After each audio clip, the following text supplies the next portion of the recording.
প্রিয় সন্তান, আমি তোমাকে ৩টি কারণে এই চিঠিটি লিখেছি। নাম্বার ১, জীবন, ভাগ্য এবং দুর্ঘটনার কোনো নিশ্চয়তা নেই। কেউ জানে না সে কতদিন বাঁচবে। নাম্বার ২, আমি তোমার বাবা। যদি আমি তোমাকে এই কথাগুলি না বলি, অন্য কেউ তোমাকে বলবে না। নাম্বার ৩, যা লিখলাম তা আমার নিজের ব্যক্তিগত তিক্ত অভিজ্ঞতা। এটা হয়তো তোমাকে অনেক অপ্রয়োজনীয় কষ্ট পাওয়া থেকে বাঁচাবে। ১, যারা তোমার প্রতি সদয় ছিল না তাদের উপর অসন্তোষ পুষে রেখো না, কারণ তোমার মা এবং আমি ছাড়া তোমার প্রতি সুবিচার করা কারো দায়িত্বের মধ্যে পড়ে না। আর যারা তোমার সাথে ভালো ব্যবহার করেছে, তোমার উচিত সেটার সঠিক মূল্যায়ন করা এবং কৃতজ্ঞ থাকা। তবে তোমার সতর্ক থাকতে হবে এজন্য যে প্রতিটি মানুষেরই প্রতি পদক্ষেপের নিজ নিজ উদ্দেশ্য থাকতে পারে।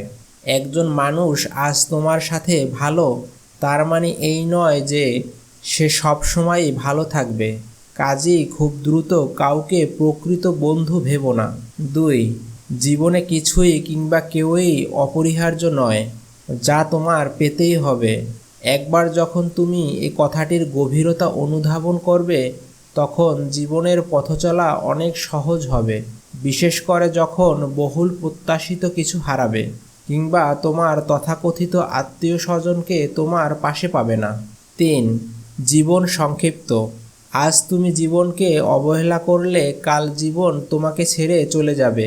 কাজেই জীবনকে তুমি যত তাড়াতাড়ি মূল্যায়ন করতে শিখবে, তত বেশি উপভোগ করতে পারবে। ৪, ভালোবাসা একটি ক্ষণস্থায়ী অনুভূতি ছাড়া কিছুই নয়। মানুষের মেজাজ আর সময়ের সাথে সাথে এই অনুভূতি বিবর্ণ হবে। যদি তোমার তথাকথিত কাছের মানুষ তোমাকে ছেড়ে চলে যায়, ধৈর্য ধরো। সময় তোমার সব ব্যথা বিষণ্ণতাকে ধুয়ে মুছে দেবে।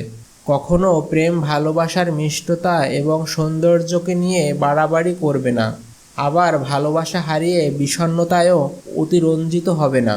৫, অনেক সফল লোক আছেন যাদের হয়তো উচ্চশিক্ষা ছিল না। এর অর্থ এই নয় যে তুমিও কঠোর পরিশ্রম বা শিক্ষালাভ ছাড়াই সফল হতে পারবে। তুমি যতটুকু জ্ঞানই অর্জন করো না কেন, তাই হলো তোমার জীবনের অস্ত্র। কেউ ছেঁড়া খাতা থেকে লাখ টাকার অধিকারী হতেই পারে, তবে এজন্য তাকে অবশ্যই পরিশ্রম করতে হবে। ৬, আমি আশা করি না যে আমার বার্ধক্যে তুমি আমাকে আর্থিক সহায়তা দিবে, আবার আমিও তোমার সারা জীবন ধরে তোমাকে অর্থ সহায়তা দিয়ে যাব না। যখনই তুমি প্রাপ্তবয়স্ক হবে, তখনই বাবা হিসেবে আমার অর্থ সহায়তা দেবার দিন শেষ।